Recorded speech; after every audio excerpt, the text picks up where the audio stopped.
বন্দে পুরুষোত্তমম। পরম প্রেমময় শ্রী শ্রী ঠাকুরের চরণে জানাই শতকোটি প্রণাম। আপনাদের প্রতি প্রত্যেককে জানাই রানন্দিত জয়গুরু। আমাদের সন্তানাদিকে 12 বৎসরে দীক্ষা কেন নেওয়াবো?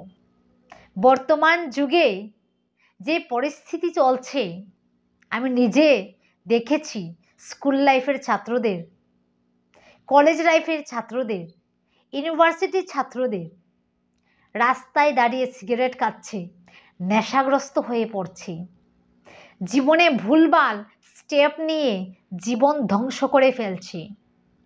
এখন ভাবুন, এই পরিস্থিতিতে আমি আমার সন্তানকে কি করে প্রকৃত শিক্ষায় গজিয়ে তুলব? কোন ইউনিভার্সিটি সেই শিক্ষা দেবে? প্রকৃত মানুষ হওয়ার শিক্ষা। যদি কোনো স্কুল, কলেজ বা ইউনিভার্সিটিতে প্রকৃত মানুষ হওয়ার শিক্ষা দিত, তাহলে আজকে হাজার হাজার ছাত্র ছাত্রীরা জীবন ধ্বংস করে নরকের পথে যেতেন না। আমার নিজের অনেক লোককে আমি দেখেছি, নিজের বন্ধু বান্ধবকে দেখেছি, যারা বিপথে গিয়ে জীবন ধ্বংস করেছে। আমি মনে করি যে আমরা অতি ভাগ্যবান যে আমরা শ্রী শ্রী ঠাকুরের আশ্রিত। আমরা ঠাকুরকে বুঝতে পেরেছি বলেই আমরা আমাদের সন্তানাদিকে ছোট থেকেই ঠাকুরের সঙ্গে যুক্ত করে রাখি, তার ভাবিত করে রাখি। যখন আমার সন্তান 12 বৎসরে দীক্ষা নেবে, যখন আমার সন্তান শ্রী শ্রী ঠাকুরের ভাবাদর্শে ভাবিত হয়ে চলবে, যখন আমার সন্তান শ্রী শ্রী ঠাকুরকে জীবনের আদর্শ করে চলবে, তখন সে যখন স্কুলে যাবে, কলেজে যাবে, ইউনিভার্সিটিতে পড়াশোনা করবে, তখন ওখানে যে বাজে পরিবেশ থাকবে, বাজে সঙ্গ থাকবে, সেটাই কিন্তু আমার সন্তানকে এতটা এফেক্ট করতে পারবে না। সে কিন্তু বিচার করতে পারবে যে কোনটা করণীয় এবং কোনটা করতে নেই। আমি হাজার হাজার সৎসঙ্গী পরিবার দেখেছি যারা ঠাকুরকে ভালোবেসে জীবনে অনেক সুন্দর হয়ে চলছে, অনেক বড় বড় পদে নিযুক্ত হয়েছে, কিন্তু তারা কিন্তু নেশাগ্রস্ত হয়নি।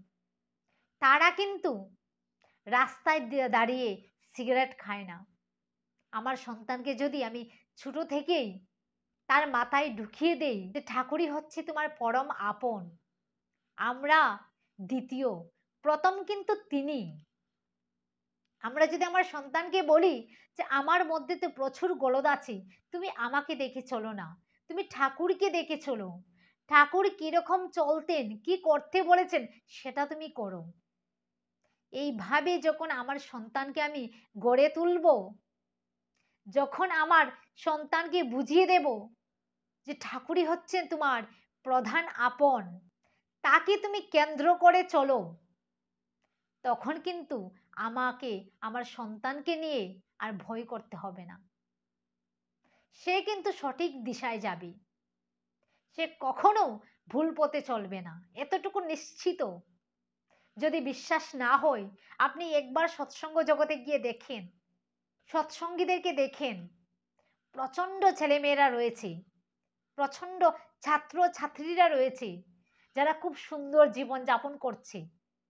বর্তমান যুগে যে পরিস্থিতি চলছে, সেটা থেকে ওরা অনেক দূরে থাকে। শুধু সেটা নয়, যখন আমার সন্তানকে আমি শ্রী ঠাকুরের ভাবে ভাবান্বিত করব, তখন কিন্তু সে মা বাবাকেও ফেলে যাবে না, মা বাবাকেও শ্রদ্ধা করবে।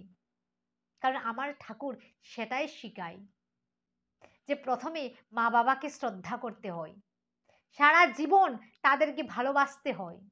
যারা মা বাবাকে ভালোবাসে না, ঠাকুরের হয়ে ওঠে না। যারা প্রকৃত ঠাকুরের হয়ে ওঠে, তারা কিন্তু সত্যিই মা বাবাকে ভালোবাসে। আর না হলে বর্তমান যুগে চেয়ে দেখেন না, কত কত প্যারেন্টসরা, মা বাবারা বৃদ্ধাশ্রমে আছে, কত কত শিক্ষিত লোকের মা বাবারা রাস্তায় ঘুরছেন, অনাথ হয়ে থাকছেন, তাদের ছেলেমেয়েরা উচ্চ শিক্ষায় শিক্ষিত হয়ে বিদেশ চাকরি করে জীবন কাটাচ্ছেন, মা বাবার খোঁজ নিচ্ছেন না। তাই তো শ্রী শ্রী ঠাকুর যে বলেন 12 বৎসরে দীক্ষা, শুধু শ্রী শ্রী ঠাকুর বলেননি, আমাদের আর্য ঋষিরাও কিন্তু এই কথাই বলে গেছেন। তখন কিন্তু আমার সন্তান ততটা বুঝ থাকে না, সে কিন্তু তখন থেকে যদি আমি তার মাথায় ঠাকুরকে ঢুকাতে পারি, তাহলে কিন্তু সে বিকৃত হবে না। কিন্তু যদি তার বয়স হয়নি, সে পারবে না বলে অজুহাত দিয়ে আমার সন্তানকে দীক্ষা থেকে বঞ্চিত করি, সেই সন্তান কিন্তু যখন বুঝতে পারবে, যখন একটু বড় হয়ে যাবে, তখন কিন্তু সে কোনো মতেই দীক্ষা গ্রহণ করবে না। কারণ সে বর্তমান যুগের আবহাওয়ায় বাঁচবে, সে আধুনিক যুগের যে মডার্ন সোসাইটি, সে তখন দীক্ষা মানবেই না। তাই সময় মতো আমরা যারা আছি সৎসঙ্গীরা, আমাদের সন্তানাদিকে যেন 12 বৎসর হতেই যেন আমরা ওদেরকে দীক্ষা নেওয়াই। জয় গুরু।